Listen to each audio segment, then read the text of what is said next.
दिसतंय ना आता? हो. हम्म.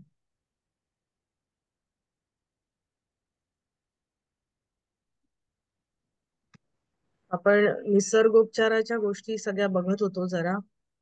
आता तेच आपण बघूया जरा. आपण निसर्गोपचार म्हणजे काय बघितलं, त्याच्यानंतर त्याची ठळक तत्व कोणती कोणती आहेत ते बघितलं. हम्म. पंचमहाभूत आपण आधी बघितलेली आहेत: पृथ्वी, आप, तेज, वायू, अग्नी, आकाश. आणि त्याच्याबरोबर मन. आपण याच्यामध्ये मनाचा सहभाग असतो हे आपण बघितलं होतं.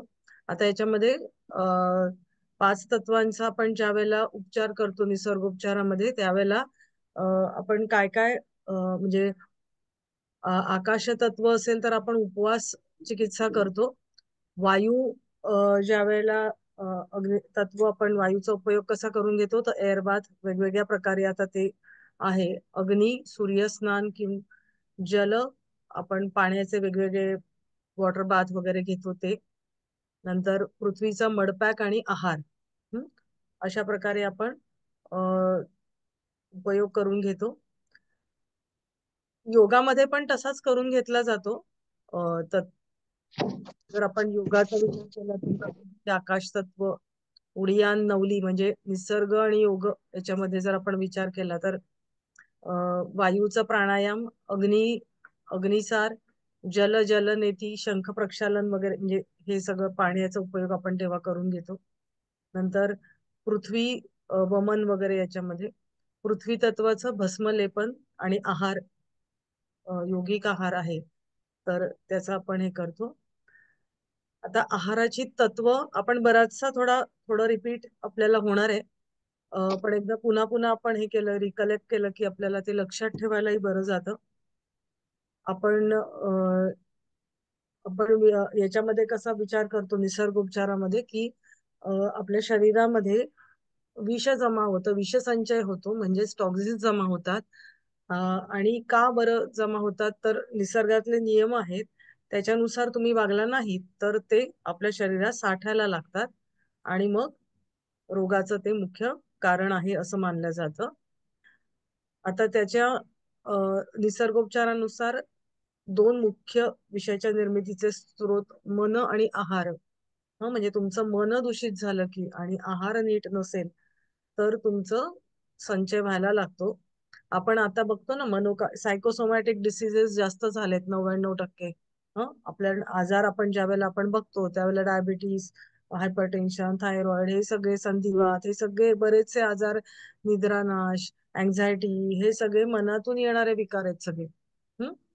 तर नकारात्मक विचार, काम म्हणजे मनाचा विचार जर आपण केला किंवा, तर ते कसं येतं, नकारात्मक विचार, काम, क्रोध, लोभ म्हणजे मद, मोह, मत्सर, हे सगळे षडरिपू आपण ज्याला म्हणतो, रिपूच म्हटलेलं आहे, त्याचा शत्रूच म्हटलेलं आहे.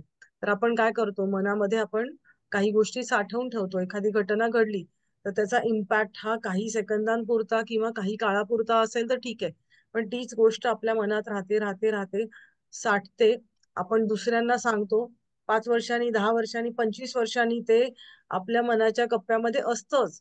आणि मग विषय निघाला की पुन्हा त्याला आपण वर आणतो, म्हणजे ते गेलेलं नसतं. आपण बघा, दिवसातून समजा रेल्वे प्लॅटफॉर्मवर गेलो, कितीतरी लाखो लोक असतात. आपण सगळ्यांना लक्षात ठेवतो का? सगळे लक्षात नाही राहत. हम्म. जी माणसं आपल्याला नेहमी नेहमी दिसतात, त्यांचे चेहरे आणि त्यांचे नातेसंबंध आपल्या लक्षात राहतात. बरोबर आहे ना? आपल्या मनामध्ये खूप विचार असतात. सगळेच विचार लक्षात राहतात का आपल्या? नाही राहत. नाही. हं. ठराविकच विचार लक्षात राहतात जे आपण रिपीट करतो. हम्म. ज्यांच्याशी आपल्या हे षडरिपू पैकी या भावना जोडलेल्या असतात आणि आपण त्यांना पुन्हा पुन्हा बोलून दाखवतो किंवा मनामध्ये पुन्हा पुन्हा त्याचे तरंग पुन्हा पुन्हा वर आणू देतो. मग ते खाली बसतात तरी पुन्हा आपण त्यांना आठवण काढून वर आणतो. अशा प्रकारे ते सारखे सारखे वर आल्यामुळे आपण त्यांचा निचराच होऊ देत नाही. आणि असे विचार, या भावना नकारात्मकरित्या आपल्या मनामध्ये साठायला लागतात. हं? जसं आपण एखादा शांत तलाव आहे आणि त्याच्यामध्ये खडा टाकला की त्याचे कसे तरंग उठतात, हो की नाही? तसं मनामध्ये एक विचार आला, जसं मी म्हंटल की आधी समजा एक विचार असेल, आता आपण सगळ्यामध्ये उदाहरण, एक आम्ही एक कोर्स केला होता, तर त्याच्यामध्ये अ, एक आई आणि मुलगी आली होती. मुलगी होती जवळजवळ 50 वर्षाची, आई अजून थोडी 20-25 वर्ष म्हातारी. हम्म. आणि तो कोर्स असाच होता की तुमच्या मनातल्या काही गोष्टी काढून टाकणं किंवा त्याच्याबद्दल एक तीन तीन एक दिवसाचा एकदम कोर्स होता. तर तिने काय गोष्ट सांगावी की म्हणजे हे केल्यानंतर तुम्हाला काय फायदा झाला, असं तुम्हाला तुमच्या भावना व्यक्त करायच्या होत्या. तर ते सांगताना सुद्धा तिने काय सांगावं की माझी सासू, म्हणजे लग्न झाल्यापासून मी आली आणि सासूनी डायरेक्ट मला चाव्या काढून दिल्या आणि सांगितलं की आता घर तुझ्या ताब्यामध्ये. हा, आता ही नकारात्मक गोष्ट आहे का सकारात्मक गोष्ट आहे विचार केला तर? म्हणजे याचा आपण विचार करायला पाहिजे. सगळा हॉल जवळजवळ 1000 लोकांनी भरलेला हसायला लागला. कारण ही पॉझिटिव्ह गोष्ट आहे ना, की तुला घर तुझ्या ताब्यामध्ये दिलंय. पण हम्म. तिचं डोक्यामध्ये कल्पना काही वेगळ्याच होत्या. बरं, ती म्हणायची की घरामध्ये सासू माझी म्हणजे जावई आला की स्वयंपाकाला बरोबर उठते आणि एरवी किचन मध्ये डुंकूनही नाही बघत. आणि जरा तिने मटर वगैरे सोलायला पाहिजे, गुजराती होती, मटर वगैरे सोलायला पाहिजे असं वगैरे, म्हणजे तसं ती मदत करायला पाहिजे वगैरे असं म्हणायची. आणि कधी कधी करतही होती हेही सांगते. हं. आणि बरं, ह्याचा तिला खूप त्रास होत होता की सासू मला काही मदत करत नाहीये अजिबात.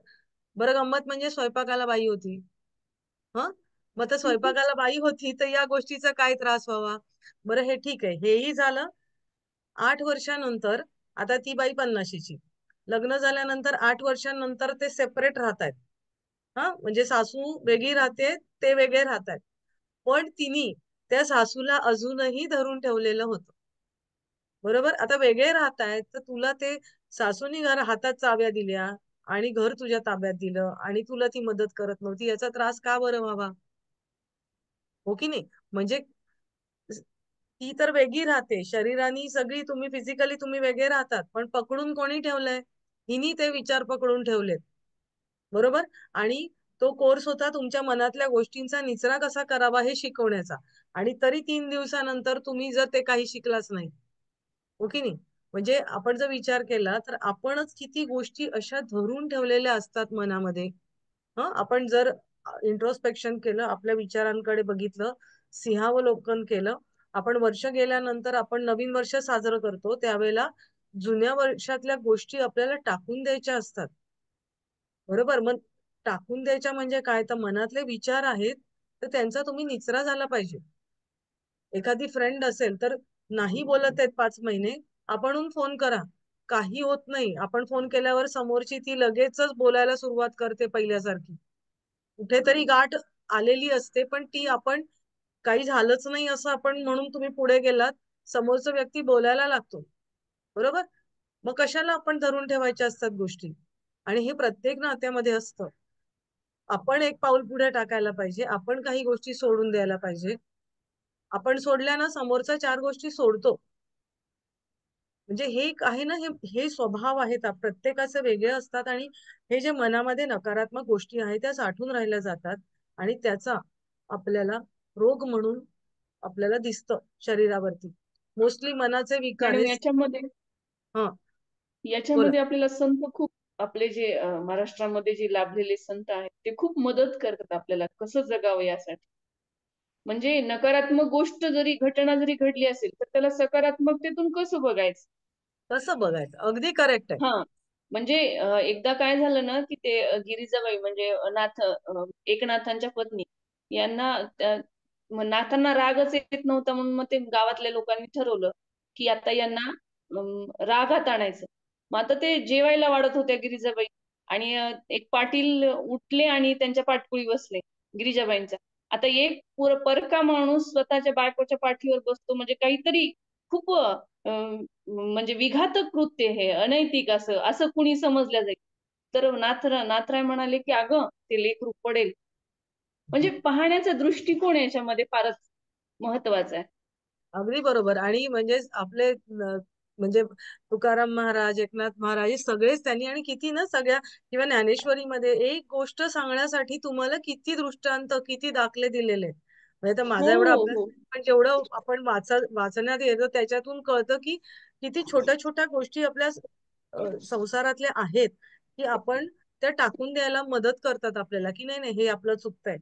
म्हणजे योगामध्ये आल्यानंतर सुद्धा पातंजल योगसूत्र वाचल्यानंतर आपल्या स्वभावातले दोष घालवायचे, तर हे आधी मी एवढे पैसे देऊन कोर्स केले आणि हे ज्या वेळेला शिकायला लागले, अरे ह्याच्यातलंच त्यांनी एक पॅकेज करून विकलं, म्हणजे पैसे देऊन मी ते हम्म. शिकले.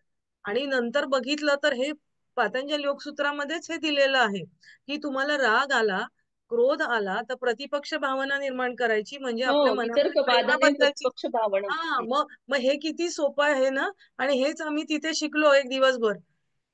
काय म्हणजे म्हणून संतांनी आपल्या याच्यात खूप कार्य करून ठेवलेलं आहे. आणि परत आपण चांगल्या मार्गाकडे, नुसते वाईटाला दाखवून दिलं नाहीये, चांगल्या मार्गाकडे कसं जायचं ते सुद्धा त्यांनी अगदी छान सांगितलेलं आहे. आता आपण याच्यात आपण जसं बघितलं की एकाच विचारातून दुसरा विचार तयार होतो, जसे तरंग येतात एक खडा टाकल्यावरती, तसं आज मी एक विचार घेतला की माझी समजा एखादा समोर व्यक्ती न आवडणारी दिसली, नेमकी आज दिसायला पाहिजे होती, हिने मागच्या वेळेला असंच केलं होतं, ते तसंच केलं होतं, मग माझं हे वाईट झालं होतं. हे एक कुठला विचार, ती दिसली व्यक्ती आणि आपण ती कुठून कुठे पोचतो, सुतावरून स्वर्ग गाठणं म्हणतो ना, तसा प्रकार आपला होतो. आणि ह्याच गोष्टीचा आपण ज्याला ध्यान करतो, म्हणजे मनाला एकाग्र करतो, आणि मनातल्या ह्या विचारांची जी मालिका आहे ती जर तुम्ही तोडली, तर तुम्हाला त्याचा निश्चित फायदा होतो. हं? आता हे जे सगळे विचारांनी काय होतं, नकारात्मक विचारांनी, की दूषित पदार्थ साठले जातात आणि सायकोसोमॅटिक डिसिजेस तुम्हाला व्हायला लागतात. आता एक वेळ अशी येते की नकारात्मक विचारांवर सत्ता असलेल्या सकारात्मक विचारांमुळे चिंताग्रस्त विकार, नैराश्य किंवा सायकोसोमॅटिक डिसिजेस किंवा राग यांसारख्या रोग यांसारख्या परिस्थिती उद्भवू लागतात. म्हणजे सार अगदी पहिल्यांदाच नकारात्मक विचार आला आणि रोग झाला असं नाही, पण ही स्थिती तुमची कायम राहिली तर काही वर्षांनी तुम्हाला ते विचार व्हायला लागतात. म्हणजे तुम्ही सारखं एखादी गोष्ट घडली आणि अरे बापरे करून तुम्ही डिप्रेस्ड व्हायला लागलात, नैराश्यामध्ये, म्हणजे हळूहळू तुम्ही आपल्या कोशामध्ये जायला लागलात, की हळूहळू नैराश्य म्हणजे डिप्रेशन, आणि मग ती मालिका तुमची सुरू होते. हा एक रोग, किंवा अशाच प्रकारे इतर रोगांची मालिका सुरू होते. तर याचा अर्थ काय होतो, की तुम्ही जे काही वागता किंवा काय, याचं रोगाचं मूळ कारण कुठे आहे, तर मूळ कारण तुमच्या मनामध्ये आहे. हं. आणि त्याचा इफेक्ट कुठे दिसतो, तर तुमच्या शरीरावरती दिसतो. हं. आता हे नकारात्मक विचारांवर मात करायचं तर काही योग साधनं, म्हणजे योगाचे टूल्स आपण म्हणूया, की साधनं आपल्याला योगामध्ये आपल्याला दिलेली आहेत, यम नियम जसे सांगितलेले आहेत. की तुम्ही म्हणजे स्वतःच्या जीवनामध्ये कसं वागायला पाहिजे, समाजामध्ये कसं वागायला पाहिजे. त्याच्याने काय होतं, की मन शांत होतं. म्हणजे एखादा म्हणेल मला बाबा माझे पायच दुखतायत, मला काय शरीर माझं एवढं हे नाहीये की मी काय आसनं बिसनं काय आत्ताच्या भाषेत योगा करू शकेल, अशा प्रकारे नाहीये. पण योगामध्ये काही हेच एक आयाम नाहीयेत, आसन प्राणायाम बाकीचे पण आयाम आहे. साधं गोष्ट यमनियम, तुम्ही चांगलं वागा, इतरांशी चांगलं वागा, मनात चांगले विचार आणा, ही तर सुरुवात आहे. आणि याच्यातून सुद्धा तुम्ही समाधीपर्यंत जाऊ शकता. हं? प्राणायाम, तुमच्या श्वासावरती तुम्ही नियंत्रण केलं तर तुमचं मन आपोआप शांत व्हायला लागतं. म्हणजे आता निसर्गोपचार केंद्रामध्ये हे सगळं प्राणायाम किंवा याही गोष्टी आपल्याला करून घेतल्या जातात. हं? चले वाते चलम चित्तम निश्चले निश्चलम भवेत असं म्हटलंय. म्हणजे त्यावेळेला तुमचं हा श्लोक तुम्ही शिकलात का? चले वाते चलम चित्तम, ऐकलंय. ऐकलाय ना? ऐकलंय. म्हणजे वारा कसा तुमचा वाहत असतो, तसं मन सुद्धा तुमचं, मनामधले विचार हे एकसारखे येत असतात, मन पण त्या वाऱ्याप्रमाणे. आणि वारा कसा निश्चल होतो, तसं जर तुम्ही प्राणायाम केला, म्हणजे किंवा त्या वायूला तुम्ही निरोध केला, त्याला कंट्रोलमध्ये आणलं, तर तुमचं मन सुद्धा शांत होतं. हम्म. म्हणजे म्हणून योगी लोक वायूचा निरोध करतात, म्हणजे काय, प्राणायाम करतात आणि त्या वायूला कंट्रोलमध्ये आणतात. वायूला कंट्रोलमध्ये का आणायचं, तर मनाला शांत करायचं.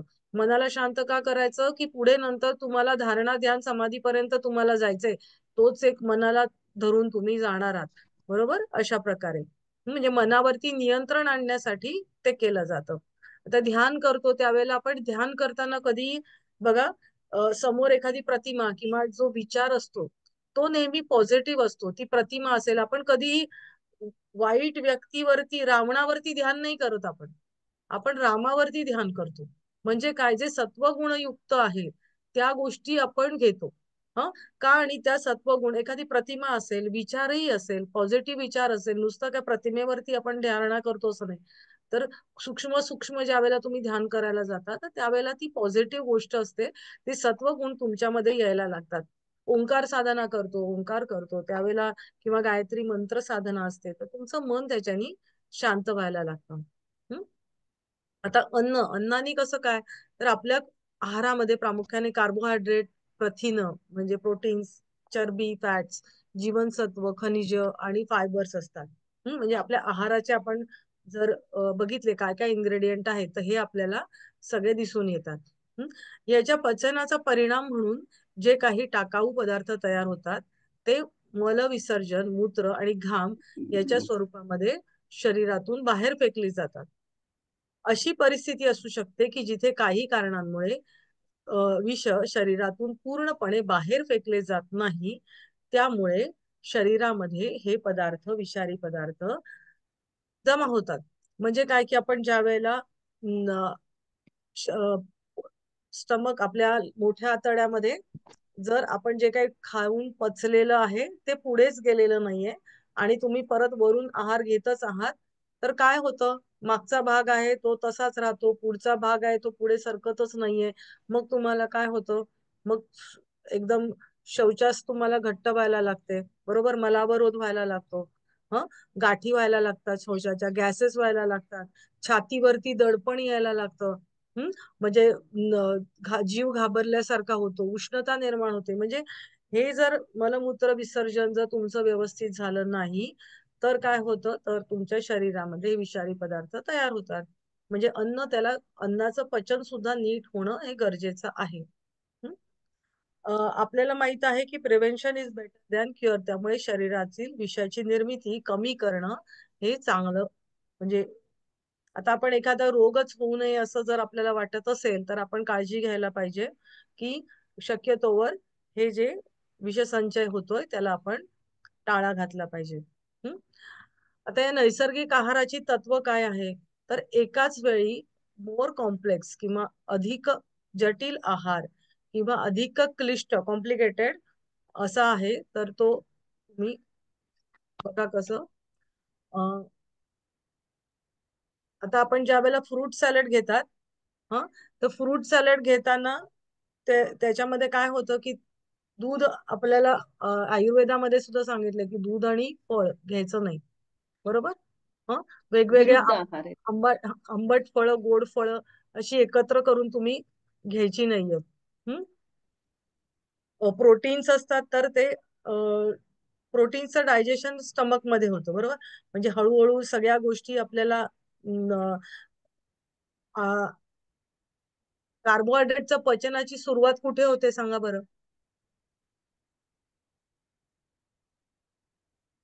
नाही सांगता येणार. तोंडामध्ये. कार्बोहायड्रेटची पचनाची आपण आपण म्हणतो की नाही, की एक घास आपण 32 वेळा चावावा. हं आपल्या म्हणी पण इतक्या छान आहेत ना, सगळ्या अगदी व्यवस्थित आहेत की तर तुम्ही ज्या वेळेला चावता त्यावेळेला आपली लाळ त्याच्यामध्ये मिक्स होते.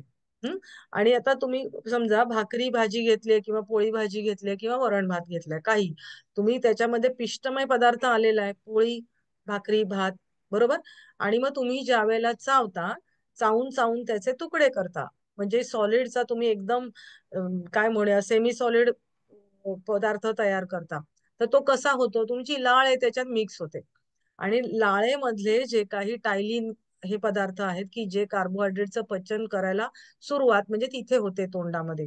हं आणि जर तुम्ही चावलं नाही आणि पटापटा गिळलं, तर ही लाळेतलं टायलिन जे कार्बोहायड्रेटचं पचन करतं सुरुवातीचं, तर ते न होता ते पुढे जातं.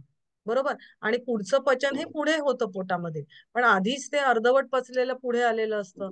आणि कधीही तुमचं जर अर्धवट पचलेलं अन्न पोटामध्ये राहिलं, तर ते काय होतं, त्याच्यातलं फॅट चरबीमध्ये रूपांतर व्हायला सुरुवात होते.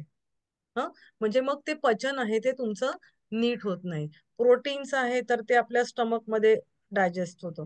हं, मग ह्या ज्या सगळ्या गोष्टी असतात, अं, आपण खाल्ल्यानंतर आपलं अन्न स्टमक मध्ये 3 ते 4 तास साधारण ते, म्हणजे ते पचायला तेवढा वेळ लागतो की ते तुमचं हे व्हायला लागतं ना, पोटामध्ये घुसळलं जातं स्टमक मध्ये. आणि अशा प्रकारे. आणि मग ज्या वेळेला तुम्ही फ्रूट सॅलड वगैरे खाता ना, तर त्यावेळेला ते त्याची साखरेमध्ये रूपांतर होणं वगैरे, ह्या ज्या क्रिया, अँटीऑक्सिडंट होणं, हे सगळ्या गोष्टी आहेत ना, तर त्या नीट होत नाही. ते अनडायजेस्टेड फूड राहतं आणि ते तसंच ते पुढे स्टमक मधून ते पुढे जायला लागतं. हं? आणि मग आपल्याला ते चवीला बरं लागतं. बरेच पदार्थ जे चवीला बरे लागतात ते पोटामध्ये जाऊन ते विरुद्ध अन्न असल्यामुळे ते पचत नाहीत व्यवस्थित. हं? प्रत्येक गोष्ट कुठे पचली पाहिजे हे आपल्या शरीरामध्ये ठरलेलं आहे. आणि त्याच्यासाठी त्याच क्रमाने ते जायला पाहिजे. हं? आणि म्हणून त्याचं कॉम्बिनेशन हे बरोबर असलं पाहिजे. त्याचा मेळ आपण जो म्हणतो निसर्गोपचारामध्ये, तो मेळ आहे ना कुठल्या अन्नाशी काय, तर तो व्यवस्थित असला पाहिजे. हं? अ, पचनक्रियेला जर म्हणजे जास्त वेळ राहायला लागला आणि तर किंवा जास्त तुम्ही जरुरीपेक्षा अन्न जास्त खाल्लं, तर ही पॉइझनची निर्मिती, म्हणजे पॉइझन म्हणजे काय, की जे अनडायजेस्टेड फूड आहे ते नको असलेलंच आहे शरीरामध्ये ना, तर अशा प्रकारे ती निर्मिती व्हायला लागते. आता ते कसं, की प्रथिनांसह खाल्लेली फळं. आता आपण वरती बघितलं, की प्रथिनं आहेत, प्रोटीन आहे, दुधात सुद्धा ते प्रोटीन आहेत आणि त्याच्याबरोबर फळं. रिकाम्या पोटी घेतलेली फळं सोन्यासारखी असतात. आणि नंतर ज्यावेळेला आपण घेतो तर ती लोखंडासारखी असते. म्हणजे हे इंग्लिशचं भाषेचं मराठीत केलंय रूपांतर. पण म्हणजे काय, की रिकाम्या पोटी जर तुम्ही फळं सकाळी खाल्लीत ना, म्हणजे फळं खाताना सुद्धा कसं आहे, तुम्ही जर सकाळी फळं खाल्लीत तर ती तुम्हाला जास्त फायदे देतात. मग त्याच्यात पण ते थोडं पोट रिकामं पाहिजे त्याच्यासाठी. संध्याकाळी 4-5 वाजता खाल्ली तर ती सकाळपेक्षा कमी फायदे देतात. पण रिकाम्या पोटी खाल्ली तर त्याची फायदे तुम्हाला निश्चित मिळतात. पण तुम्ही जर अन्नाबरोबर त्याची घेतली, तर मात्र त्याचे त्रास तुम्हाला शरीराला होऊ शकतो. होतो म्हणजे रादर. असं म्हणजे संशोधनामध्ये मॅडम, पण सकाळी आढळून. आयुर्वेदिक डॉक्टर असं म्हणतात, असं म्हणणं आहे की की सकाळी सकाळी सकाळी म्हणजे रिकाम्या पोटी खाल्लेली फळं हे वायू प्रकोप करू 9-10 शकतात. वाजता तुम्ही 9-10 वाजता ज्या वेळेला तुमचं पहिलं खाणं असतं ना, हम्म म्हणजे हम्म हम्म. सकाळी तुम्ही काहीतरी घेता. आता सकाळी निंबू पाणी घेता, काही घेतात, बरोबर.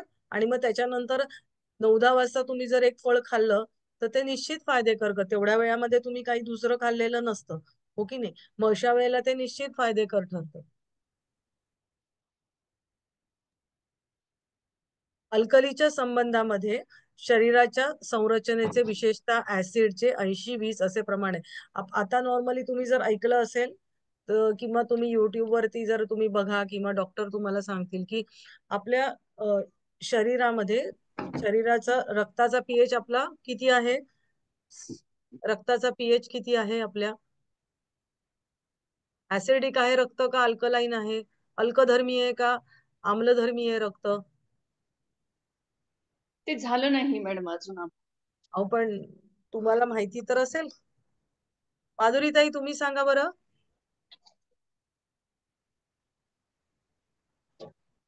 रक्त आम्लधर्मी आहे का अल्कधर्मी आहे? आम्लधर्मीय. अल्कधर्मी आहे. 7.4 असतो पीएच. 7 हा पीएच मीटर मध्ये उदासीन दाखवलं जातं. पाणी हे न्यूट्रल आहे आणि हे स्लाइटली आपलं अल्कलाईन आहे. हं तर आपल्या शरीरामध्ये आपण जे काही पदार्थ खातो त्याच्यानी जर ऍसिडिटी, म्हणजे ऍसिडिटी असं, म्हणजे आपण जे गॅस म्हणतो त्या संदर्भात ऍसिडिटी नाही, एकूण रक्ताचा पीएच आहे ना, तो हळूहळू वाढायला लागतो. आणि म्हणून आपण आपल्या शरीराचा जो संरचना आपण त्याच्यामध्ये आपण म्हणतो ना, तर ते अल्कलाईन असलं पाहिजे. हं?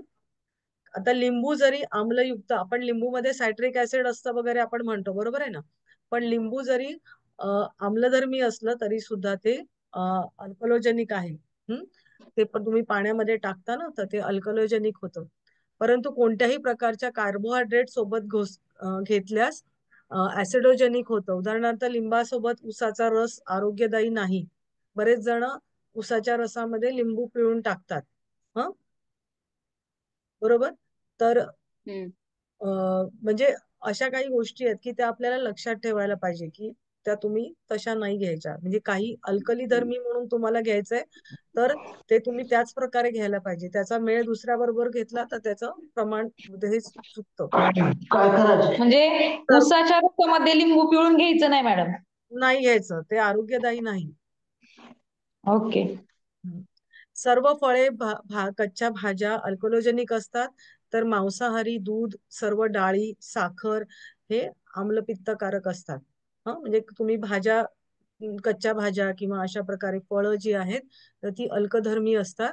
आणि जे आपण नॉर्मली आणि जे म्हणजे मांसाहारी किंवा दूध त्याचे ते सगळ्या डाळी सुद्धा तर त्या आपल्याला ऍसिडिटी क्रिएट करतात. आता जीवनाची क्षमता किंवा व्हायटॅलिटी ज्याला म्हटलं जातं, मॅडम जीवनाची. आता याच्यातलं जर खायचं तर तेव्हा ते कसं खायचं? आता सगळ्या मी एक डाळी सांगू, नाही नाही, मी तुम्हाला एक सांगते. निसर्गोपचारामध्ये असं म्हटलं जातं, डाळीपेक्षा ज्याच्यातून अंकुरतं, म्हणजे ज्याच्यातून आता तुरीची डाळपेक्षा तुरीतून मोड येतो ना, ज्याच्यातून निसर्ग दिसतो तुम्हाला, थोडक्यात नैसर्गिक गोष्टी दिसतात त्या तुम्ही खायच्या. म्हणजे मटकीला उसळ आणून खायची, मुगाला उसळ आणून खायची. आता मुगाची उसळ हलकी आहे पचायला, हो की नाही. तर मग अशी उसळ आणून नैसर्गिक रित्या तुम्ही जो काही आहार आहे तो तुम्ही घेतला तर मोड तो, आणून खायची. तर ते हा.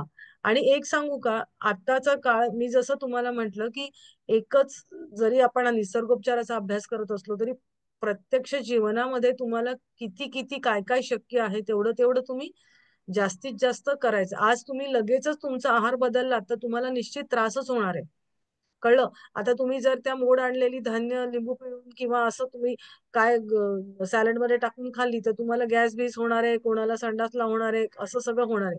तर ह्या कुठल्याही गोष्टींमध्ये बदल करताना ना हळूहळू बदल करायचे असतात. आपल्या आहारामध्ये जसं मी म्हणलं, आहाराची वेळ तुम्हाला बदलायची आहे तर अर्धा अर्धा तासांनी तुम्ही बदला. 8-15 दिवस तीच ठेवा. नंतर तुम्ही थोडं लवकरची करा. रात्रीचं जेवण जेवायला लवकर करायचंय त्यावेळेला. हं एकदम केलेले बदल आणि ते कधीही मग शाश्वत राहत नाही. तुम्ही एकदम जर बदल केले ना तुमच्या आहारात तर ते कधीही तुम्हाला कायमस्वरूपी राहणार नाही. मग लोक म्हणणार हे फॅड आहे, तर काय थोडे दिवस हे करते मग नंतर सोडून देणार. कारण का ते कायमस्वरूपी नाही राहत.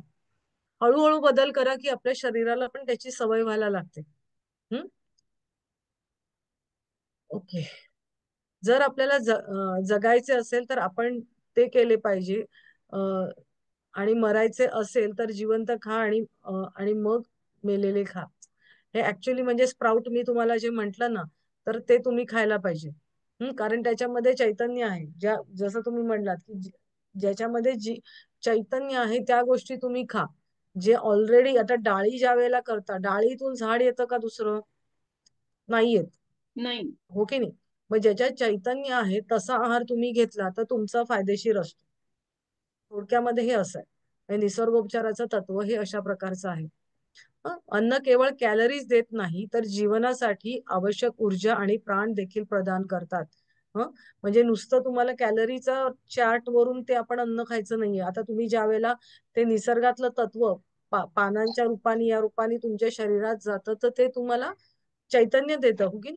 म्हणजे ऊर्जा देतं, प्राण ऊर्जा देतं की वनस्पतींमधला जो प्राण आहे तर तो आपल्या शरीरामध्ये यायला लागतो.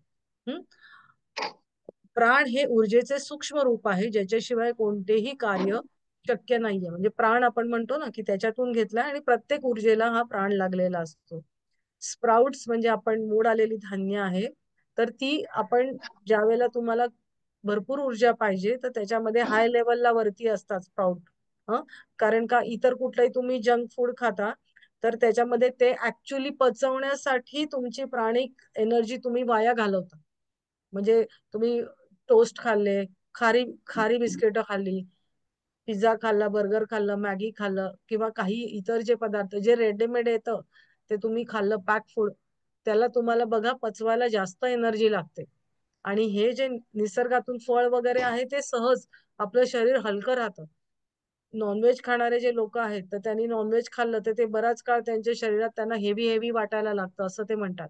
हा, म्हणजे सकाळचं दुपारचं खाल्लेलं रात्री अजून अंगावर असतंच आलेलं अजून तशा प्रकारे. हम्म. किंवा आपण आपण आपलाही आहार जर लग्नाचा जेवणाचा बघितला, एकदा दुपारी जेवलं की संध्याकाळी जेवावंसं वाटत नाही, कारण आपण त्यावेळेला थोडस जास्तच खातो. आणि गोडाचं किंवा इतरही प्रमाण आपण एरवी तर आपण एवढं नाही खात, आपला आहार अगदी सात्विक भाजी पोळी आमटी भात असाच असतो. आणि त्यावेळेला थोडे ऍडिशनल पदार्थ खाल्ले जातात आणि मग ते पचवायला आपल्याला जास्त एनर्जी लागते आणि म्हणून आपल्याला थकल्यासारखं वाटतं.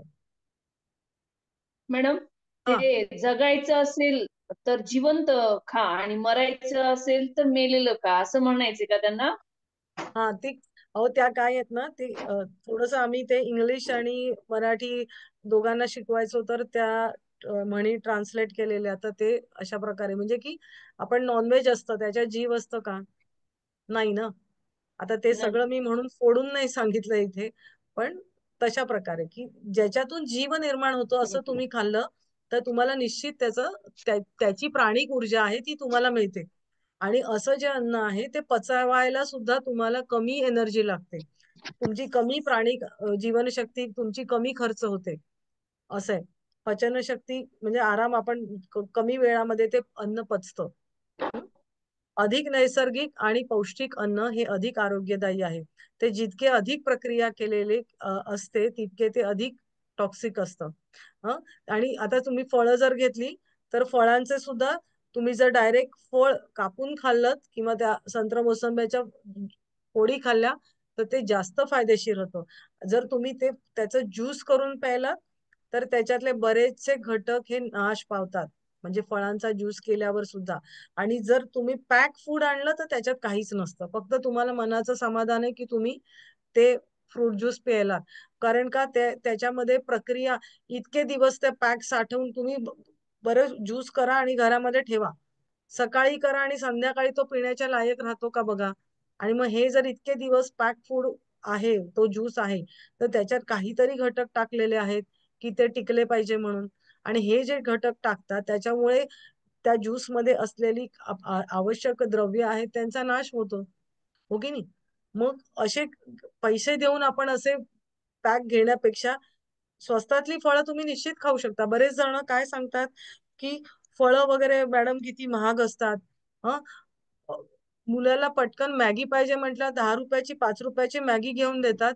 मग 5 रुपयाचं एक केळं किंवा 2 केळी जशी काय प्रमाण असेल तुमच्या इथे त्याच्यानुसार नाही का घेऊन देऊ शकत आपण. म्हणजे हा थोडासा आपण विचार करायला पाहिजे की आपण आपल्या घरात आपला विचार बदलला तर आपल्या घरातल्यांसाठी आपण तो बदललेला विचार मांडू शकतो.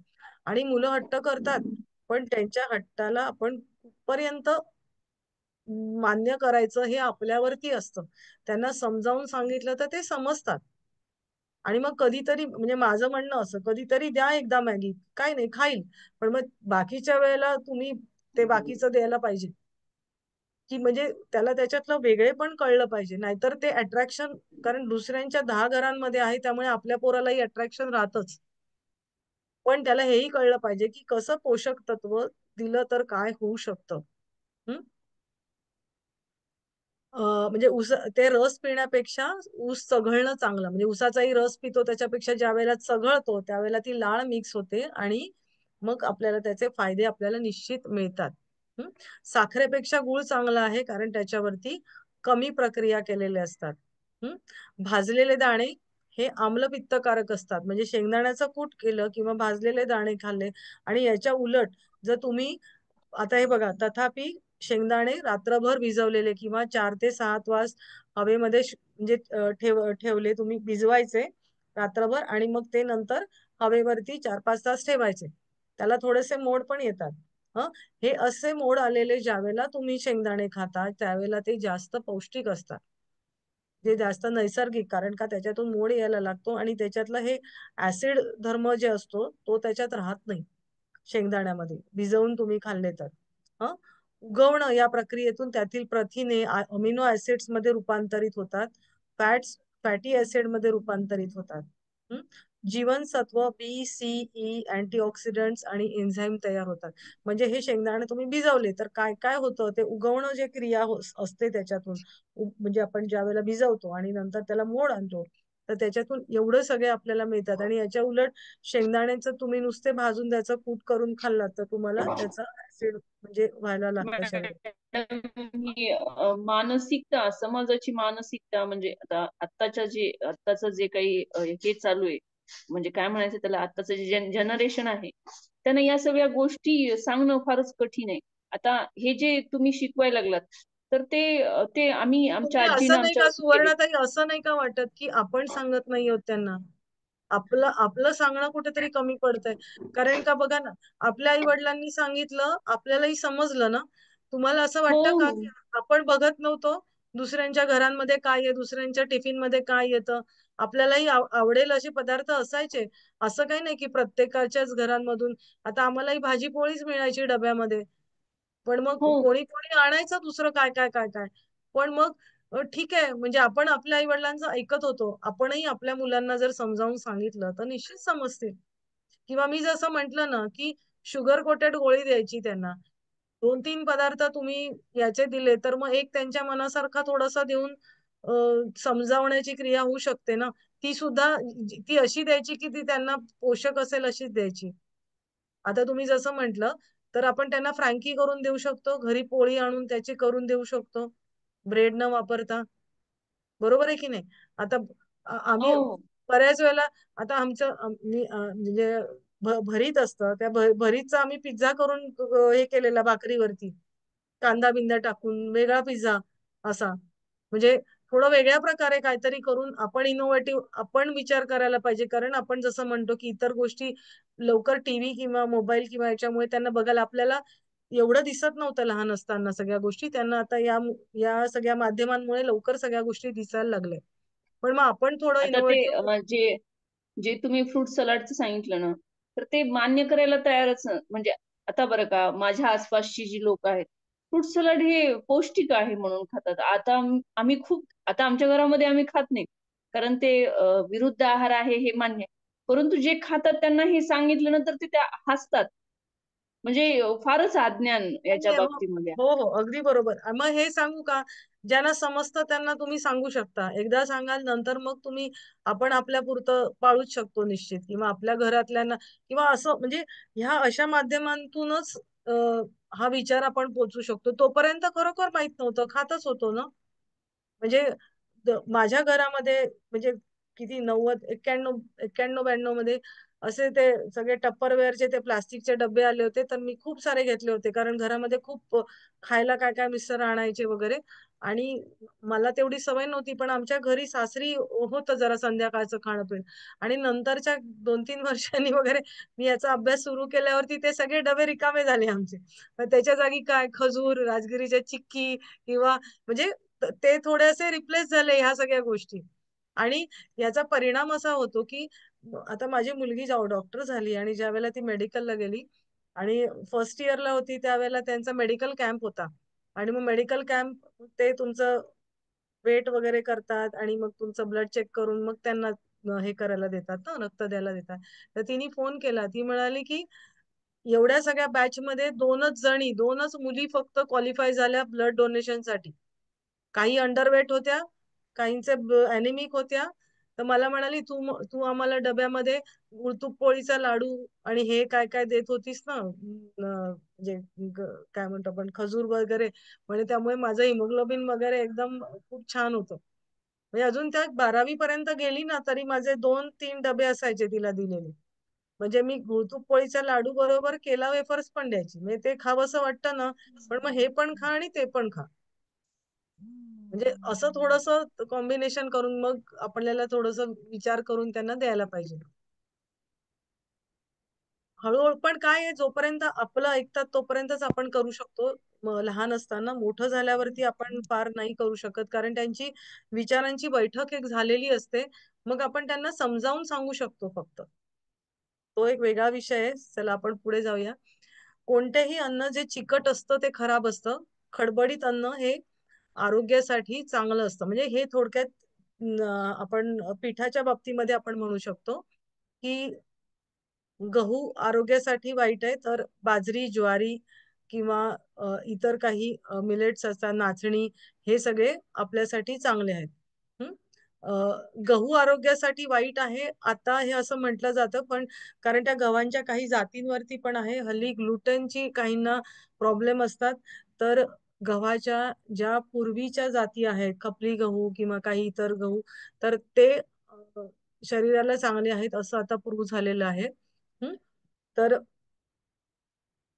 म्हणजे अख्खे गहू आपण खायचे, मैदा वगैरे हे पदार्थ आपण खायचे नाहीयेत. आणि नाचणीमध्ये विटॅमिन बी, कॅल्शियम, लोह आणि फायबर भरपूर असतं.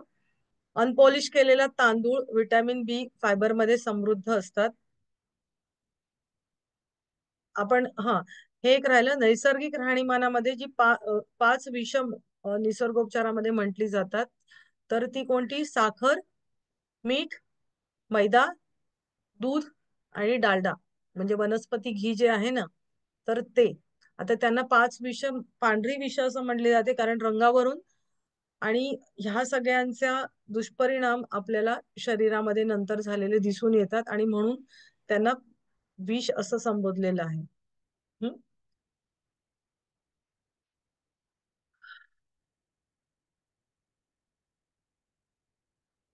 जेवणानंतर म्हणजे आपण आपण असं म्हटलं तर भांडी फक्त पाण्याने धुतली जाऊ शकतात. तर चांगलं जे अन्न आहे तर तिथे हे काहीतरी चुकलेलं आहे, एक मिनिट.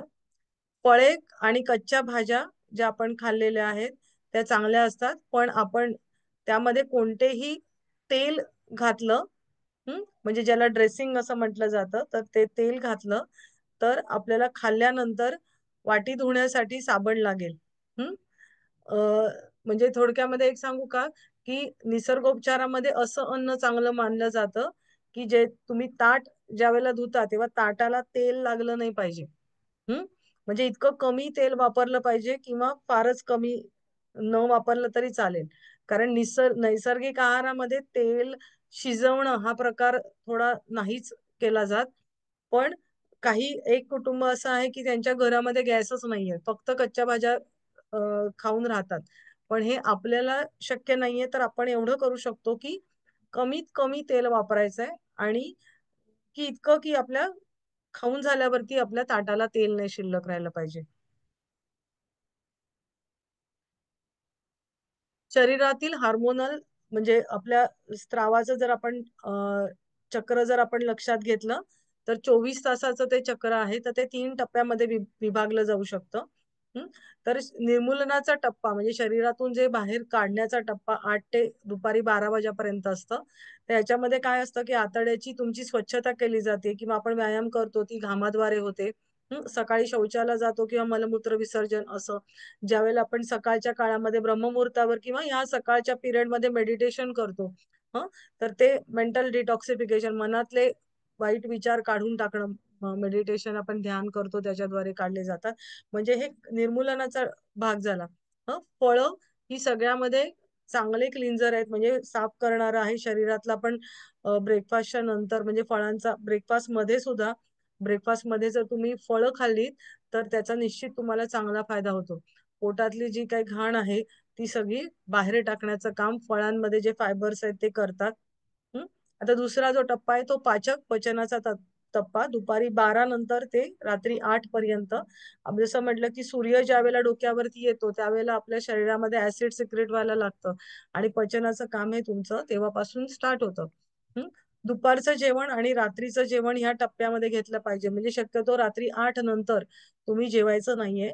त्याच्या आत म्हणजे 7-7:30च्या दरम्यान तुम्ही जेवणाचं, तुम्ही जर तुमचं जेवण संपवलं तर त्याचा निश्चित फायदा झालेला दिसून येतो.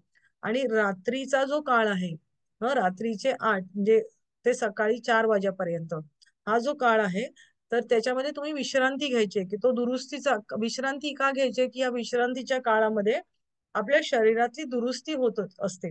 वेअर अँड टेअर म्हणजे कुठे काही पेशींची म्हणा किंवा इतर काही गोष्टींची आपण ज्या वेळेला झोपतो तेव्हा शरीरावर दुरुस्ती होते आणि त्या काही सेलचा पुनर्जन्म झालेला दिसून येतो. वरचे रात्रीची झोप ही सगळ्यात उत्तम झोप आहे. आता पृथ्वीवरील प्रत्येक जीवाला निसर्गाने भरपूर पोषण दिलेलं आहे. उदाहरणार्थ वनस्पतींसाठी कार्बन डायऑक्साईड, पाणी, खनिज, लहान मुलांसाठी दूध, हम्म शाकाहाऱ्यांसाठी गवत, पक्ष्यांसाठी धान्य, मांसाहारांसाठी मांस आणि सफाई कामगारांसाठी म्हणजे गरुड वगैरे आहेत ते स्कॅव्हेंजर त्याच्यासाठी मृत पाणी.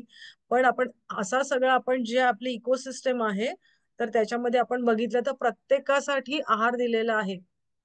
निसर्गाचा आपण तो असा एक ट्रायंगल दाखवला जातो आणि त्याच्यामध्ये मांसाहारी प्राणी, शाकाहारी प्राणी किंवा निसर्गाची साफसफाई करणारे प्राणी हे सगळे ती जी निसर्गाची साखळी आहे ना त्याच्यामध्ये प्रत्येकासाठी काही ना काही अन्न दिलेलं आहे. पण आपण जे जंक फूड आहे त्याचा जर आपण बघितलं तर ते ह्या कोष्टकामध्ये कुठेही बसत नाही. त्यामुळे ते आपण विचार केला तर ते कोणासाठीही नाहीये. तर आपला निष्कर्ष काय आहे? आपण जे आता काही शिकलो तर आधुनिक माणसाचे अन्न 3 भागांमध्ये विभागले जाऊ शकते. सर्व तत्वे असलेले सर्वात नैसर्गिक अन्न म्हणजे सजीव, अल्कलोजेनिक, संपूर्ण फायबर, खनिज, जीवनसत्व, अँटीऑक्सिडंट किंवा जीवनसत्व असलेले सर्वात ते नैसर्गिक अन्न. आणि हा जो गट आहे तर तो प्रत्येकाने भरपूर प्रमाणामध्ये वापरला पाहिजे. अन्न कुठलं टाळायचंय तर प्रक्रिया केलेलं मृत, सुरक्षित, शुद्ध, साखर, तेलकट जी 5 विषय आपण म्हटली, मसालेदार, जंक फूड, आम्लपित्तयुक्त अन्न किंवा जीवनशक्ती कमी असलेलं अन्न किंवा ज्याच्यामध्ये पोषक मूल्य कमी आहेत असं अन्न तुम्ही टाळलं पाहिजे. आता मध्यम गट कुठला तर आपण घरी केलेल्या वस्तू म्हणजे खायचं तर खायचंय पण ते बाहेरचं नाही तर मग घरी केलेल्या वस्तू तुम्ही त्या खाऊ शकता. भात, पोळी, डाळ, भाजी आणि सॅलड यांसारख्या. निसर्गोपचार जो आहे तो आपण योगामध्ये युक्त आहार किंवा भगवद्गीतेत सांगितलं ना युक्त आहार त्याच्यावरती विश्वास ठेवतो. आणि तो आहार कसा की तुम्ही स्त्रीनी कोणता घ्यावा किंवा पुरुषांनी आणि तुमचं काम कुठलं आहे कोणत्या स्वरूपाचं त्याच्यावरती अवलंबून आहे. पंचमहाभूते आणि आत्मतत्व जसं आपण बघितलं की ब्रह्मांडामध्ये जे काही आपल्या ते शरीरामध्ये आहे आपल्या शरीरामध्ये सुद्धा आणि या 5 तत्वांच्या शिवाय अजून एक तत्व आहे की ते म्हणजे आत्मतत्व की ज्याच्यामुळे आपण जिवंत आहोत हे आपण सांगू शकतो. आता आकाश तत्वामध्ये शब्द हे महाभूत असतं. वायूमध्ये शब्द आणि स्पर्श हे महाभूत असतं. अग्नीमध्ये शब्द, स्पर्श, रूप, तन्मात्र असतं. शब्द, स्पर्श, रूप हे तन्मात्र असतं. नंतर जलमध्ये शब्द, स्पर्श, रूप आणि रस हे ही तन्मात्रे असतात. पृथ्वीमध्ये शब्द, स्पर्श, रूप, रस, गंध म्हणजे पृथ्वीमध्ये ही 5ही तन्मात्र असतात. पंचमहाभूतांचे सूक्ष्म तन्मात्र त्यांना म्हटलेले आहे आणि तर पृथ्वी या महाभूतामध्ये ही 5ही तन्मात्र आपल्याला दिसून येतात. निसर्गोपचारांमध्ये आता हे आपण बघितलेलं आहे. मी तुम्हाला पीपीटी पाठवून देईल कारण काय पुन्हा पुन्हा रिपीट होईल की पृथ्वी तत्व कसं दिसतं तर हाड, स्नायू, नख, खुर्च्या, दात, त्वचा, केस, अस्थिमज्जा यांच्यातील प्रमुख घटक आहेत की जे आरबीसी तयार करतात. तर अशा प्रकारे आणि मग त्या प्रत्येक महाभूताची कोणती कोणती जीवन म्हणजे आपण चिकित्सा करतो ते आपण आधी विस्ताराने बघितलं. ऍक्च्युली तो काही भाग आहे तो तुमचा पार्ट 2 चा आहे पण हे समजावून सांगण्यासाठी तो मी आधी घेतलेला होता. आता याच्यामध्ये जीवनसत्व आणि खनिज हे त्यांचे स्त्रोत आहेत. पृथ्वी तत्व आहे त्याच्यामध्ये. आता हे चिखलाचा वापर वगैरे मग जलतत्व आहे. जलतत्वाचं पण आपण बघितलेलं आहे. एनिमा वगैरे केलं जातं. अग्नितत्व,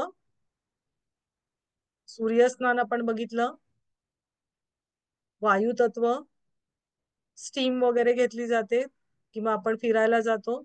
आकाश तत्व प्राणधारणा आपण हे करतो ज्या वेळेला आपल्या श्वासावर लक्ष केंद्रित करतो ओके नाही त्यावेळेला आपण आपल्या अंतरंगाशी आपण कनेक्ट होत असतो किंवा शांत आपण एखाद्या ठिकाणी बसलो म्हणजे आकाश तत्व आपण कसं फील करायचं तर एखाद्या तुम्ही बाहेर गेलात आणि एखाद्या शांत ठिकाणी बसलात, तुमच्या आजूबाजूला काय असतं? आकाश तत्व असतं की नाही, आणि त्याचा परिणाम तुमच्यावरती होत असतो.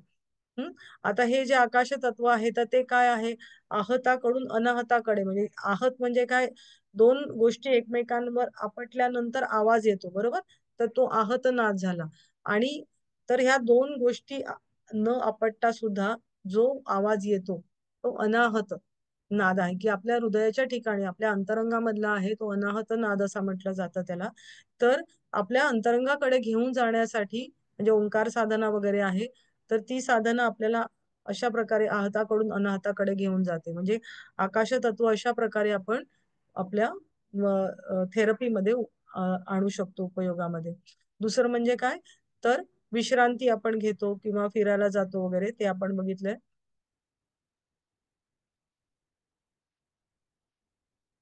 आणि उपवास चिकित्सा आपण आकाश तत्वामुळे हे करतो. आत्मतत्व जे शरीरामध्ये आपल्याला चैतन्य शक्ती देतं. आत्मतत्वाचं स्वरूप कसं म्हटलेलं आहे? सच्चिदानंद स्वरूप असं म्हटलेलं आहे.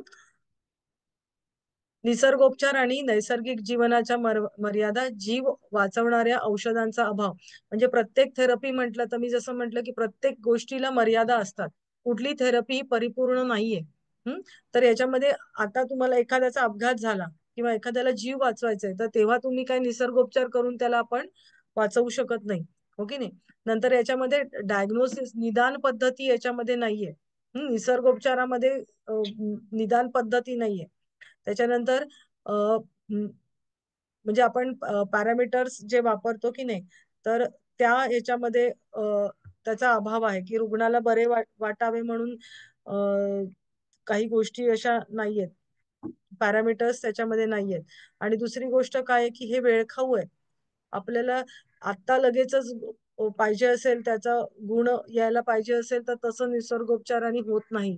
थोडं वेळ जायला लागतो. आणि विश्रांती म्हणजे याच्यामध्ये कुठलीही आपण पद्धती, आता साधं मड थेरपी घेतली किंवा काही घेतल्यानंतर तुम्हाला विश्रांतीची गरज असते, काही काळाची गरज असते. निसर्गोपचाराला बहुतेक प्रकारच्या उपचारांमध्ये पूर्ण विश्रांतीची आवश्यक असते, जे प्रत्येक वेळी शक्य होत नाही. म्हणजे उपवास करतो किंवा तुम्हाला त्याच्यानंतर तुम्ही झोप घ्या, जे शांतपणे पडून राहा असं सांगितलं जातं. झोप नाही, शांतपणे पडून राहायला सांगितलेलं जातं. तर धावपळीचं जीवन आहे, कामं असतात, मग हे आपल्याला शक्य होत नाही. म्हणजे ही त्याची मर्यादाच झाली. म्हणजे त्या पद्धतीचा फायदा निश्चित होतो, पण आताच्या बदललेल्या आपल्या जीवनशैलीमध्ये अगदी तसं करणं आपल्याला शक्य होत नाही. त्याच्यामध्ये आणि दुसरी गोष्ट, त्याच्यामध्ये रुग्णाचा सहभाग हा महत्वाचा असतो. ही पद्धती हे करताना, की त्याच्यामध्ये आपण म्हणजे उपचार केलं आणि ते गोष्ट त्याच्यामध्ये होते आपोआप असं होत नाही. त्याचे स्वतःची बरे होण्याची इच्छा लागते आणि एखादी गोष्ट करून घ्यायची आहे, तर त्यांनी सुद्धा तेवढा सहभागाने आपल्यावरती उपचार करून घेण्यासाठी तो उत्सुक असला पाहिजे. तरच त्याचा फायदा होतो. की हे हे हे घ्या आणि हे करा असं सांगितलं असं होत नाही. निसर्गोपचारक जो आहे, तर त्या निसर्गोपचारकावरती आणि निसर्गोपचारावरती पण विश्वास असला पाहिजे. निसर्गोपचारांची साधनांची उपलब्धता म्हणजे चांगली माती, शुद्ध पाणी, पुरेसा सूर्यप्रकाश, ताजे अन्न इत्यादी मिळणं कठीण आहे. बऱ्याच ठिकाणी आता मुंबई सारख्या शहरात तर मिळत नाही, लांब जायला लागतं. मातीवरती सुद्धा तुम्ही माती केमिकल्स घातलेली माती असते, तर ती आपल्याला खूप खालची खालची माती खणून घ्यायला लागते, कारण का केमिकल्स घातलेले असतात, सगळी रासायनिक खतं घातलेली असतात शेतांमध्ये सुद्धा. संवेदी सुखांचे दडपण म्हणजे काय? बटाटा वडा, आईस्क्रीम आपण म्हणजे अशी काही गोष्ट समोर आली तर असं होत नाही की आपल्या तोंडाला पाणी सुटलं. म्हणजे त्या हव्या हव्याशा वाटणाऱ्या गोष्टी आहेत, बरोबर आहे की नाही? देवावरती विश्वास, ॲलोपॅथी प्रमाणे उपचार सर्वत्र उपलब्ध होत नाही. निसर्गोपचार म्हणजे देवावरती विश्वास किंवा पंचमहाभूत आहेत तर त्याची उपासना करणं, निसर्गोपचार हे त्या देवता आहेत हे मानणं हे प्रत्येकाला शक्य म्हणजे त्यांची तशी मानसिक बैठक नसते. नंतर हे उपचार सर्वत्र उपलब्ध आपल्याला होत नाहीत, कारण हे मडपॅक वगैरे शहरांमध्ये मिळत नाहीत किंवा या केंद्रांमध्येच ठराविक पद्धतीने ते केले जातात आणि ठराविक सेंटर्स मध्येच असतात. म्हणजे कमी ठिकाणं आहेत ती, त्यामुळे सर्वत्र उपलब्ध नाहीयेत. निसर्गोपचार हे एकसमान विज्ञान नाहीये. म्हणजे आज आपल्या देशामध्ये आणि दुसऱ्या देशांमध्ये निसर्ग त्या उपचारांमध्ये सुद्धा थोड्याफार प्रमाणामध्ये पद्धतींमध्ये बदल आपल्याला दिसून येतात. म्हणजे देश बदलला की थोडस उपचार पद्धतीमध्ये काही बदल आहेत. पश्चिमेकडे विकसित केलेले काही उपचार हवामानाच्या परिस्थितीमुळे भारतामध्ये ते काम करत नाहीत. म्हणजे शोध लागले किंवा त्यांनी ते प्रयोग केलेत, पण ते त्यांच्या देशात थंडी असते, त्यामुळे त्यांनी एक विधान करून मांडलेलं आहे. ते आपल्या देशामध्ये ते तसंच्या तसंच लागू पडेल असं होत नाही, कारण ती हवामानाचा फरक आहे देशांमध्ये. त्यामुळे अॅक्युप्रेशर पॉइंट्स हे वेदनादायक असतात, त्यामुळे सगळ्यांनाच सहन होतील असं होत नाही.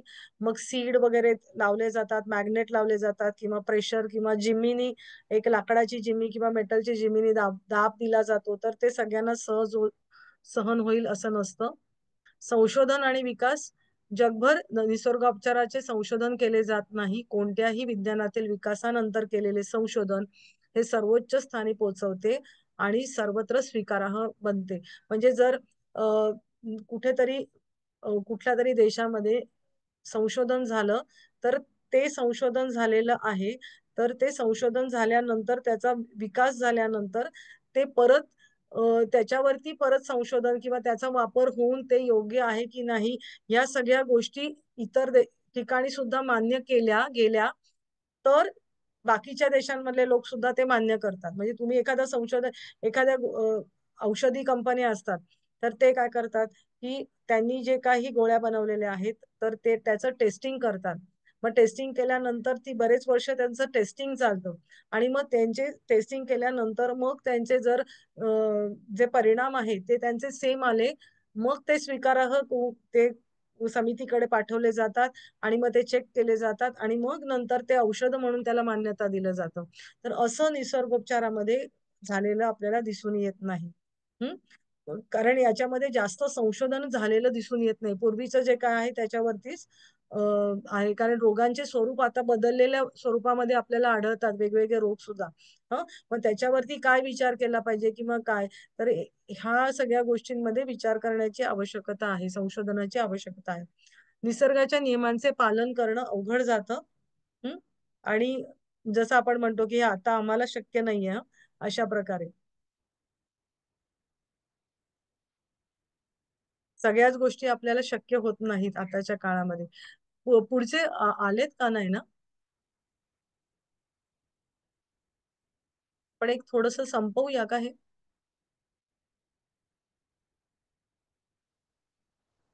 चालेल ना सुवर्णाताई, थोडं एक 2 मिनिटं. हॅलो. हा, ओके. रिकाम्या पोटावर उपचार करणे प्रत्येक रुग्णाला शक्य होणार नाही. म्हणजे आपण म्हणतो ना, डायबिटीज असेल तर त्याला पॉसिबल होत नाही की उपाशी पोटी तुम्ही काही गोष्टी करायच्या ते. कुटुंब आणि समाजाचे सहकार्य, संपूर्ण समाज आधुनिक औषधांवर अवलंबून आहे, आणि त्यांना तत्वे आणि फायदे समजावून घेणे खूपच कठीण आहे. म्हणजे इतके दिवस आपण कशाला हे करायचं? म्हणजे एखादी गोष्ट करण्यासाठी आपल्याला कुटुंबामध्ये, आज आपण एखादी गोष्ट जर आपण विचार केला, तर आपल्या कुटुंबामध्ये सुद्धा तो अंमलात आणण्यासाठी आपल्याला कुटुंबाचं सहकार्य लागतं. आज जेवणाची वेळ सुद्धा आपल्याला थोडा अर्धा तास आधी करायची आपण म्हणली, तर आपल्याला इतरांनी सहकार्य, कुटुंबातल्या लोकांचं सहकार्य लागतं. आणि जसं तुम्ही म्हणाला की फ्रूट सॅलड हे चांगलं नाहीये हे सांगायचं असेल, तर सगळ्यांनाच ते मान्य असतं नाही, कारण विचारांची बैठक तशी असतं की खूप कठीण पडतं की इतरांना ह्या गोष्टी समजावून सांगणं.